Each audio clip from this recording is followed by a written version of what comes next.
Welcome back to the deep dive. So you brought us a source today that, I have to say, looks deceptively simple. It does. It looks like just a list of instructions. Right, it's a set of instructions for building an educational tool. Hmm. But we're going to treat this a little differently, not as a recipe, but more like a masterpiece of instructional design. Mm-hmm. Our mission today is to take this source material, numerical foundations, English counting from 1 to 20, and really use it as a blueprint. We aren't here to, learn the numbers. No, not at all. We are here to understand the why behind these deliberate, almost surgical choices that are embedded in the requirements. That's it. Why these specific time limits? Why this number range? We're essentially reverse engineering the logic behind truly efficient foundational learning. Precisely. And if you're someone who values gaining knowledge quickly but also thoroughly, which we know you are, then understanding how effective material is constructed is just, well, it's key. Our source lays out these non-negotiable constraints for a video designed to ensure foundational mastery of numbers 1 through 20. We're really analyzing the pedagogical geometry of it all. The pedagogical geometry. Yeah, the minimum possible elements you need for maximum retention. Okay, let's start with the scope then, because that feels like the first and maybe the most defining constraint. Right. The source is crystal clear. The instruction has to cover numbers from 1 to 20. So why is that range the magic number for a numerical foundation in English? Why not just stop at 10? That boundary at 20 is not arbitrary at all. It's a critical linguistic and conceptual watershed. Okay, a watershed. Break that down for us. Well, the first segment, 1 through 10, that's relatively straightforward. Right, that's the basics. It establishes the core concept of counting, the fundamental vocabulary. It teaches the learner that we use a base 10 system. But then comes 11 to 20. Yes. And that is where the English language decides to be, well, unnecessarily difficult. It's the linguistic gauntlet you have to run before everything becomes predictable again. Unnecessarily difficult. Yeah. Tell me more about that complexity. What makes 11 through 20 so unique compared to, say, 21 through 30? So when you hit 11 and 12, you're dealing with linguistic fossils. Fossils. Yeah. The words 11 and 12 are relics from older Germanic systems. They roughly translate to 1 left over and 2 left over after counting a base set. They don't follow the logic we use later. Like 21 or 32. Exactly. They're completely unique vocabulary items you just have to memorize. Okay. Then you get to the teen numbers. And while they use that teen suffix, the construction is often irregular. For instance. Well, 13 isn't 3-teen. 15 changes the base word entirely from 5. So this range forces the learner to confront the biggest exceptions to the rule right at the beginning. So the designers of this curriculum, they're basically saying, master the hardest, most irregular, most confusing linguistic part of the sequence first. That's it. Front load the difficulty. And what risk are we mitigating by doing that? Why not just let the learner pick up those weird exceptions later on? You're mitigating the risk of structural confusion down the line. If a learner masters 1 to 20, they have secured the foundational pattern, even with all its exceptions. Right. So when they move to 20, 30, 40, those numbers follow a really simple, repeatable rule. It's just the decade name plus the number 1 through 9. And if you don't get 1 through 20 down first, then the learner is always playing catch-up. They're trying to figure out why the rule works for 21, but then completely breaks for 11 and 12. Yeah. So mastery of 1 to 20 is, well, it's the prerequisite for numerical scalability. That is a fascinating insight. It's not just about covering the material, it's about covering the most complex material first to build resilience, which connects directly to the next constraint in the source, the format. It demands this knowledge be delivered in a video, specifically a 60-second video. Yeah, that's a big one. Let's start with the time limit. A 60-second mandate for 20 separate concepts. That seems like brutal efficiency.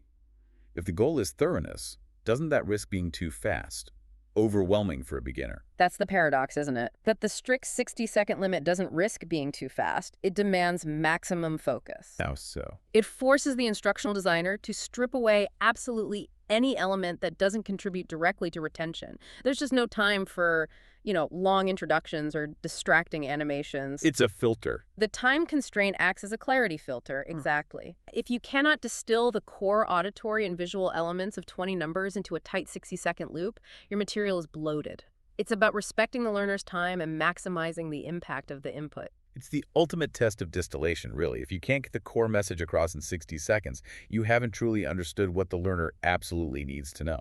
And that leads right to the format choice itself. The video, this isn't just an audio track. It's not a series of flashcards. The video format is non-negotiable because it requires synchronized multisensory input. And why is that synchronization so critical for foundational memory? Well, when you present information through multiple synchronized pathways, the auditory system hears the word, the visual system sees the numeral, and it also sees the quantity. You significantly increase the odds of encoding that information into long-term memory. So it's more than just surface level. It moves way beyond that. Think about your brain processing sequential input versus simultaneous input. Yeah. If you hear the number first and then look at the visual, your brain has two separate little tasks. With a video, the concept, the sound, and the visual representation all hit the memory center at the same time.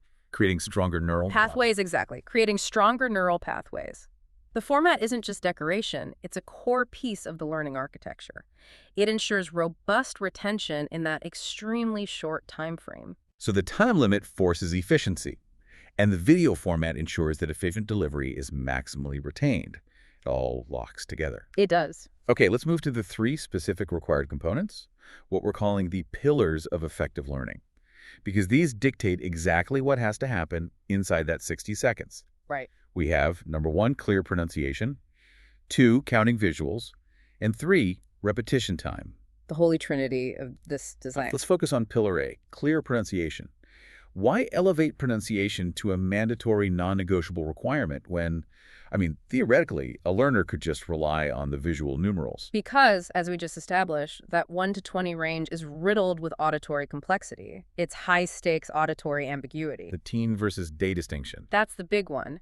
If the pronunciation is poor, the entire numerical magnitude gets confused. Think about saying 14 versus 40. Okay. For a non-native speaker, or even just in a noisy room, the only thing distinguishing those two is a subtle shift in stress and vowel length. If you mishear that. You've mixed up 14 and 40. And that's not just a language error. It's a 26-unit error in quantity. It has real-world consequences.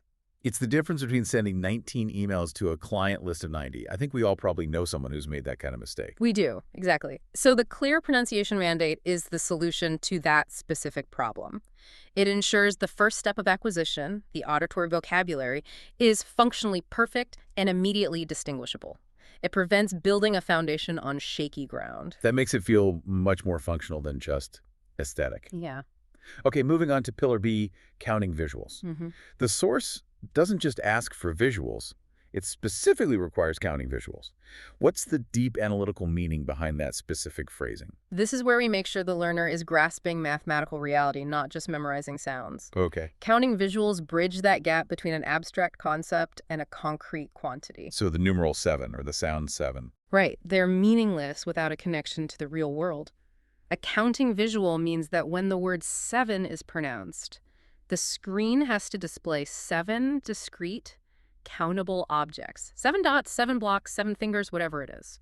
So you're drawing a very clear line between the numerical label and the actual substance of the number itself. It's about teaching cardinality. That's the key term here. Cardinality. Cardinality is the fundamental understanding that a number represents a specific quantity. If the video only shows the numeral 7 next to the written word 7, the learner is just memorizing a symbol-to-sound translation. They haven't learned what the number means. Exactly. They're just learning to label things. Like learning a phone number or a street address. Those are nominal numbers. They're just labels, not quantities. Precisely. And foundational math requires cardinality. By requiring counting visuals, this blueprint ensures that the learner is internalizing the quantity associated with the name. And that's the only way they'll eventually be able to use these numbers for arithmetic or measurement or anything practical. It's the grounding element. It is the essential grounding element. Which brings us to the final pillar, and this one involves the learner directly. The inclusion of repetition time. In an extremely tight 60-second format, building in dead air time where the learner is expected to speak. That seems really counterintuitive to the efficiency goal. So why is this active rehearsal time non-negotiable? It's the moment of truth. That repetition time is not dead air, it is mandated production time. Production time. It forces the learning tool to move beyond passive display into active engagement. The designers of this understood that viewing something is not the same as internalizing it. It's that shift from just consuming information to actively producing knowledge. Yes. For rote skills like vocabulary and pronunciation, you have to engage muscle memory. The physical act of vocalizing the number, of retrieving that sound, linking it with the visual, and using your own voice, that is what shifts the information from short-term into robust, long-term memory. So without it, it's just a show. Without that built-in rehearsal time, the 60 seconds are just a fast show. With it, the 60 seconds become a high-intensity training session. Wow. And what's more, this element validates the entire pedagogical chain we just discussed. The learner needs the clear pronunciation to model, needs the counting visuals to grasp the meaning, and then needs the repetition time to cement that understanding into their own expressive capability. So all three pillars they interlock. They interlock perfectly to maximize retention within that constrained time frame. So what does this all mean for you, the person listening, whether you're a learner or a creator of learning material? Yeah. We've seen that a deceptively simple task, teaching the first 20 numbers, required this incredibly rigorous interlock blueprint. The time constraint forces efficiency. The video format demands multi-sensory input. And the three pillars, pronunciation, counting visuals, and repetition, ensure that everything, from linguistic exceptions to the core mathematical meaning, is mastered actively. The takeaway really is that foundational knowledge just cannot tolerate ambiguity or clutter or passivity. Yeah. The source material outlines the necessary structure, these non-negotiable building blocks that have to be present for a learner to gain a truly solid numerical foundation. You try to skip these steps or, dilute the focus, the entire structure of subsequent learning just becomes fragile. But when the blueprint is followed, You get a shortcut to confidence. Real confidence, because the foundation is solid. and that leads us to a final thought for you to carry forward from this deep dive. If teaching the first 20 numbers requires this kind of relentless rigor, this structural analysis of linguistic pitfalls, and this multi-sensory integration, all mandated to fit inside just 60 seconds, Yeah. then what does that imply about the complexity of the design blueprint you need when attempting to learn or teach truly abstract concepts? That's the question. Think about things like algebraic variables or complex scientific notation or the nuances of geopolitical theory. If basic counting requires this much structure, imagine the rigor needed for anything more advanced. You should demand that same level of precision and distillation in all of your learning materials.